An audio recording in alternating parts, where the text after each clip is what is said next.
fazer um videozinho aqui da minha Speed 150. Fiz algumas modificações.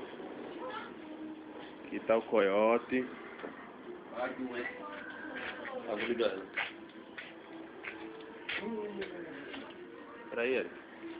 Vou mostrar aqui como eu mudei logo. Adesivozinho, duplo sentido. E outra aqui. As rodas estão pintadas com de branco aqui, as letras. Aqui, assim, a letra aqui, também. Aí liga aí, Eric. Olha, olha esse tiozão. Peraí, Eric. Farol azul. Vai. Rasga. Vai.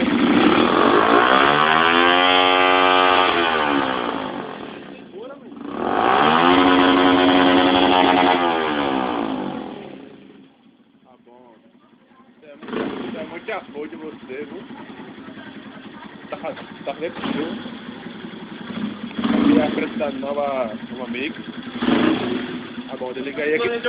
Bota aí pra piscar o pisca aí, Eric. Pisca. O que é pisca? Pisca, rapaz. Liga a pisca. Deixa lá, vou mostrar aqui. Aqui, troquei também aqui, ó. A pisca também aqui, ó. O retrovisor. Aqui, ó. Top de linha. Adesivozinho. E também eu mudei outra coisa aqui, ó. Tira o pé aí, Eric.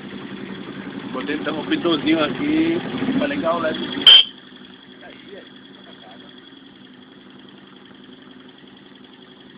Só tem como mostrar a noite o LED que eu botei. Peraí, deixa eu ver na quadra aqui.